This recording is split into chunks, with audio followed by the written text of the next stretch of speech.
At the end of 2020, which was a dark year for a lot of folks, a Christian group contacted me and asked if I would speak about hope at their virtual conference. And by the way, if your church or your organization could use a speaker, whether virtually or in person, once it's safe to do that, go to geekyjustin.com/speaking and I will be happy to cater a talk for your needs.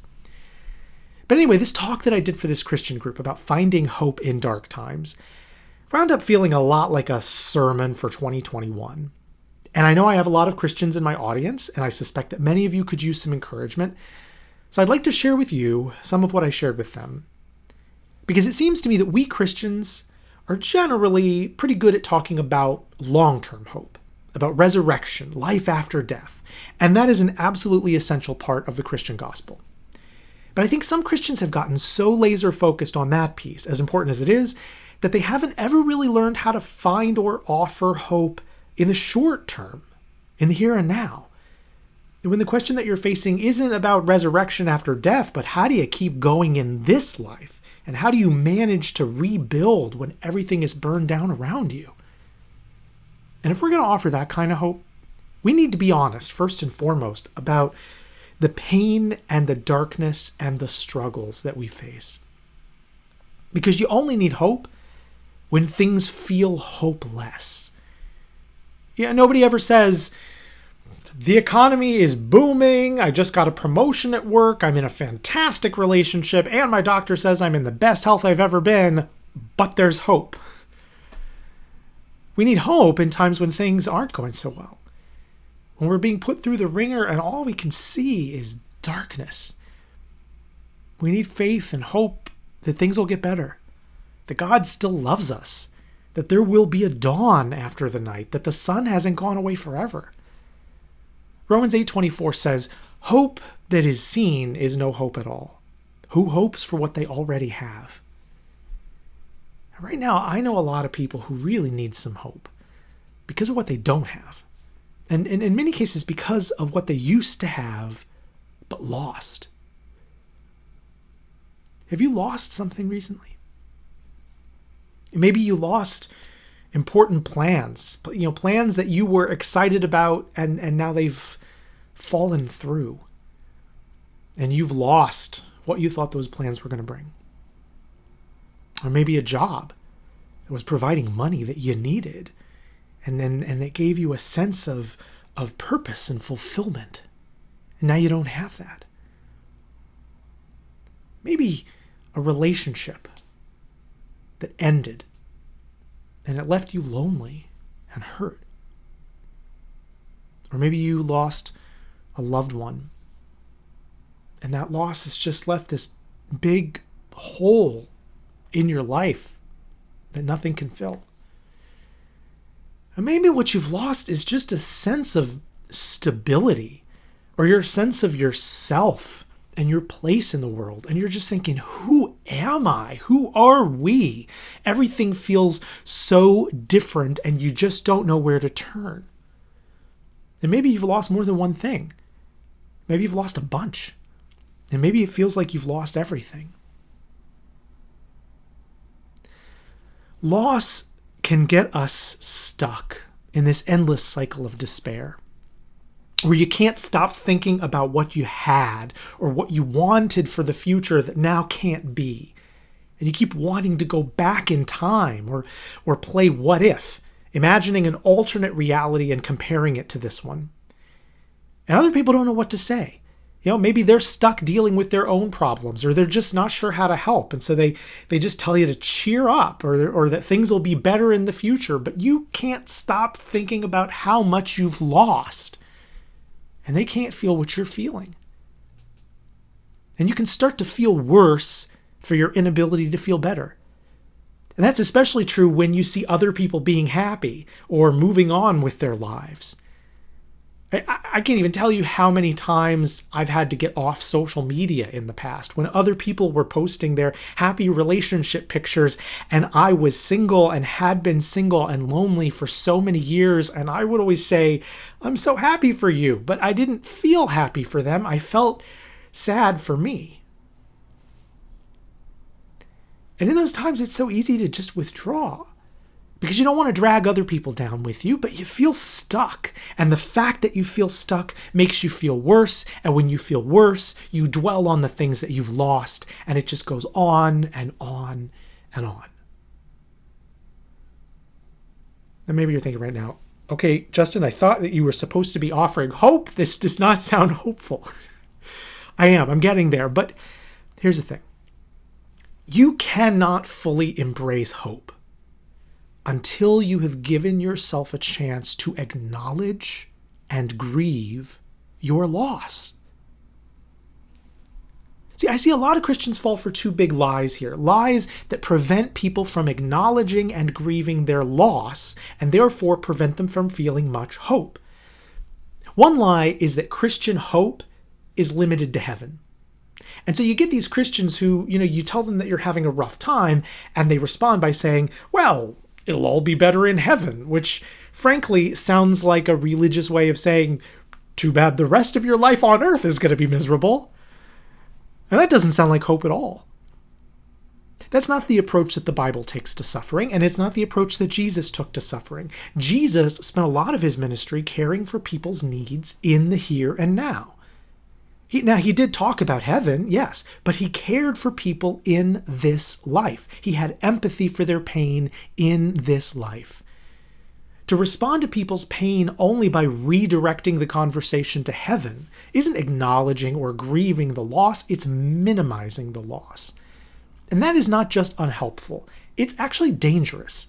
Because that kind of mentality, that only heaven is what matters, can lead people to disengage with the problems of this life, to not care about other people's suffering, and to not take available steps to make things better for other people, or even to make things better for ourselves in this life. Yet Jesus taught that his followers would be the ones who could one day, to whom he could one day say, I was hungry and you gave me something to eat. I was thirsty and you gave me something to drink. I was a stranger and you invited me in. I needed clothes and you clothed me. I was sick and you looked after me. I was in prison and you came to visit me. Because whatever you did for one of the least of these brothers and sisters of mine, you did for me. He taught his disciples to acknowledge others' pain in the here and now, and to help wherever they could help, not just to tell those people to hang on until heaven. And that's true even in situations where people have lost things that can't be replaced. Maybe you can't fix that someone is sick or in prison, but you can be there for them. You can acknowledge their pain. You can grieve with them. And that's the first step toward finding hope in this life, not just for a future life. So if you're the one hurting, and other Christians tell you to just suffer through on your own until heaven, I believe that is wrong, I believe that is lazy, and I believe that is unbiblical. This idea that Christian hope has nothing to do with this life, that it doesn't kick in until heaven, that is one big lie. But the other lie is the other extreme. Instead of, just suffer through until heaven, there are some Christians who believe that Christians are supposed to be happy all the time in this life. Because we're filled with the joy of the Lord and living our abundant lives and God is in control and all these other platitudes. And so then what happens is that if you're suffering from anxiety or doubt or depression, or you're going through dark times and you understandably feel bad about them, you can end up feeling like there's something wrong with you, or that you must not be a good enough Christian because you're not experiencing this constant joy that everyone else says you're supposed to have. And unfortunately, this means that many of us have learned to hide the difficult parts of our lives and to bring fake versions of ourselves to church. Even if many of our churches no longer expect us to dress up in our physical Sunday best, we often still feel like we have to emotionally dress up for church. So when people ask how you're doing, you don't talk about your doubts and pain and struggles. Or if you do talk about them, you minimize them. And you make them seem like they're not as big a deal as they really are. Because many of us feel like the expected Christian answer to how are you doing is, oh, I'm full of the joy of the Lord. We're afraid that if we answered that question honestly, if we told people about our real doubts and pains and struggles, then they would think that we're not good Christians. Or we're afraid that if we ever do pour out our hearts to them, they'll just respond by giving us pat, cliche answers like, well, just give it to God. And I've joked before, when I hear somebody say, just give it to God, I always want to punch them in the mouth. And then if they say, ow, that hurts, I'll say, well, just give it to God. I kid. I do believe that we should trust God with our pain. But any Christian who's really suffered knows that those kinds of cliches are not always helpful, because frankly, it's just not that simple. So if you've lost something recently, or if you're going through a dark time and looking for hope, let's start here. It is okay to acknowledge your loss and your pain. You don't have to sugarcoat it or pretend it's not a big deal. Acknowledge it. And if you haven't done so already, give yourself permission to grieve that loss. And there is no right way to grieve. After my mom died, it took me many months before I could even allow myself to really cry. I wanted to grieve, but it's like it was all stuck and I just couldn't let it out. And then I would find myself months or years later with all these tears I didn't know I still had. And it was embarrassing because nobody expects you to still be grieving that long after something happens. But there isn't a right or wrong way to grieve. There is no set schedule for grieving. You have to give yourself permission to feel whatever you're feeling in the moment. And don't let anyone tell you that Christians are supposed to put on a happy face all the time. You remember what the shortest verse in the Bible is? Jesus wept. It's everybody's favorite passage to memorize because it's so short. But think about that. That verse doesn't need any more words because it says so much all by itself. Jesus wept. If even Jesus wept, then you know that God doesn't expect you to pretend to be happy all the time. Let yourself grieve. Now, sometimes that grief can feel overwhelming. And maybe you're dealing with more than grief. Maybe you're dealing with depression or something else that's more than you can handle on your own. If so, there is still hope for you. But it's important to acknowledge what's going on. Acknowledge that you're dealing with something greater than you can handle on your own right now. There is no shame in that. Do not let anyone, do not listen to anyone who tells you that if you really trusted God, you wouldn't be hurting or depressed. That's what Job's friends said to Job. In the book of Job, Job's friends, they're trying to be helpful, and they tell him, oh, you wouldn't be suffering like this if you would just trust God. And they were wrong, and God tells them at the end of the book that they were wrong. Even Jesus depended on his friends to support him in times of agony. And then you remember how hurt he was when they couldn't even stay awake with him. So yes, turn to God with your pain. Pray about it. Talk to God about it. That's a huge piece of healing. Have quiet time with God about your pain, about your struggles, about your depression as often as you can. But also, give yourself permission to get help from as many sources as you can if you need help. Look for a therapist online. And if you're having trouble finding a therapist or motivating yourself to do that, tell a trusted person in your life that you need help finding a therapist, or ask them to hold you accountable to make it happen. And if that therapist doesn't help, find somebody else. There's the old joke I'm sure you've heard about the guy who's stranded somewhere and waiting on God to save him, and all these people come by and offer their help, and he turns them all down because he's waiting on God. And at the end of the joke, God is like, look, I sent you all these people. Why didn't you take advantage of it? Those were from me. That help from God in our times of struggle can be friends, it can be therapists, it can be getting the right medication.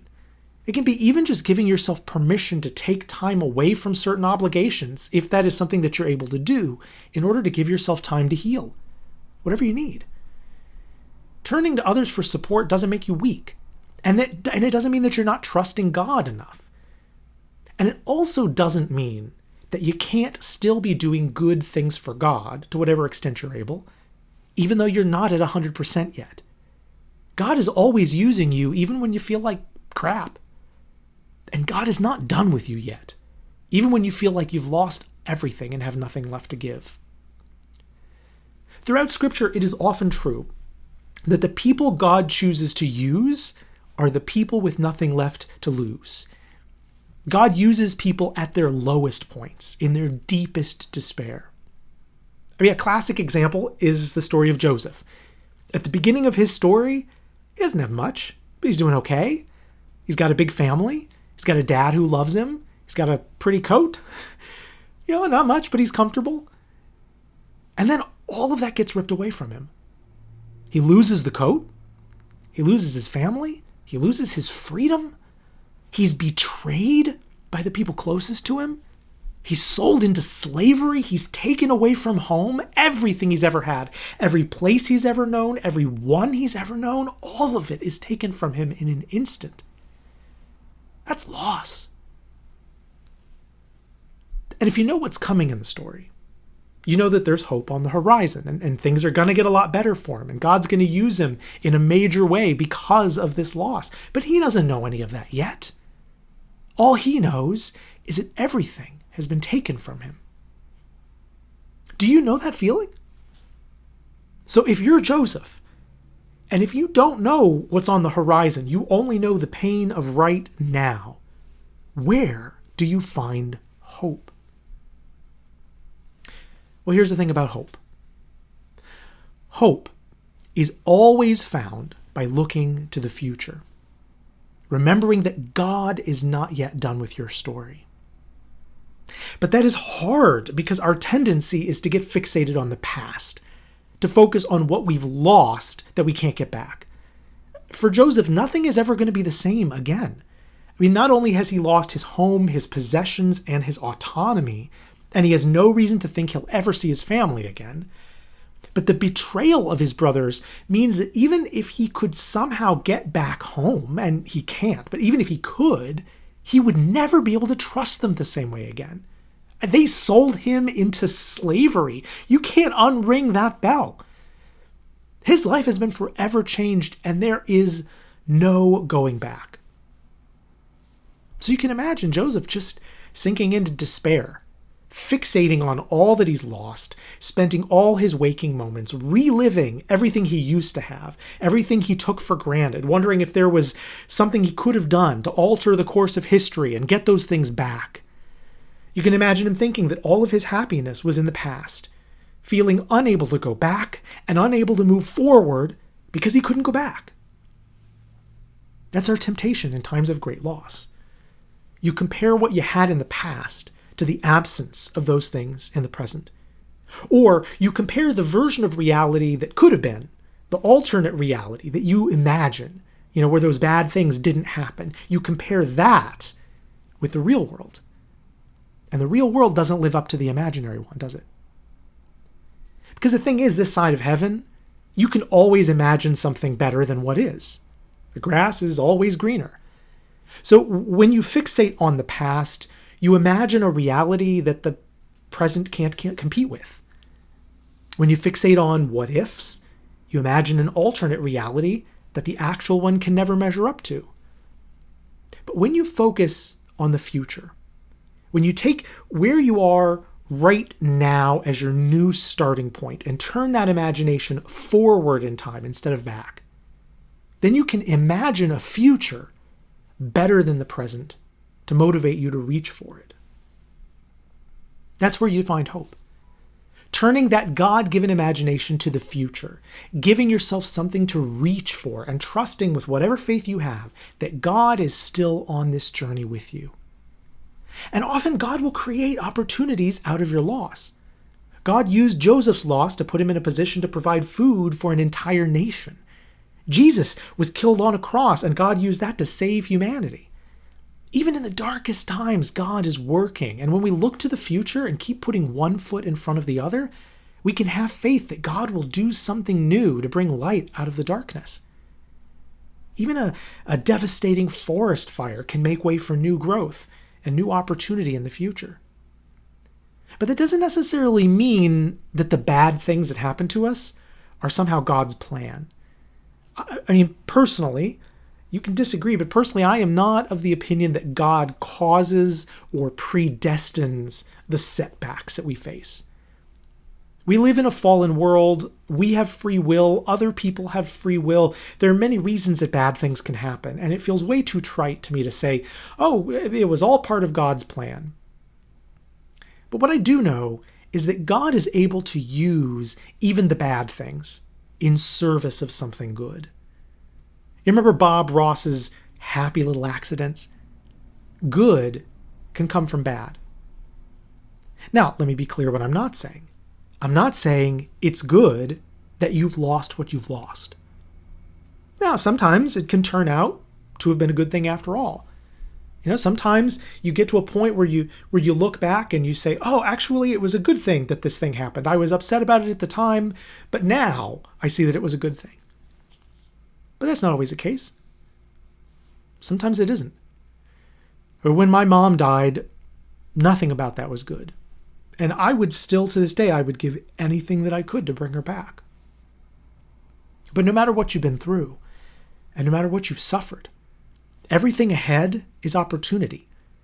You can build and grow and create and experiment and try new things. And the future won't be like the past. And sometimes that's sad. But the past wasn't what it was until it happened. And the future is still a blank slate where anything can happen. Once you take care of yourself and decide you're ready to go forward and find the opportunities that weren't there before. Opportunities for new relationships, new jobs, new projects, a new life. And this is where it matters that God is on the throne. I hate when people say that as if that's supposed to take away your pain in the present. It doesn't, just like it didn't take away Jesus' pain. But it does mean that in your darkest times, you can trust that the future will be better because your story isn't over yet. God is still on the throne, and the future is a whole world of possibility when you're ready for it. And that takes faith. Not faith in what you can see, because you can't see the future yet, and if you could, you wouldn't need faith. But also not blind faith without reason, because there is reason for this faith. God has brought you through challenges in the past that you didn't think you could weather at the time, and God will do it again.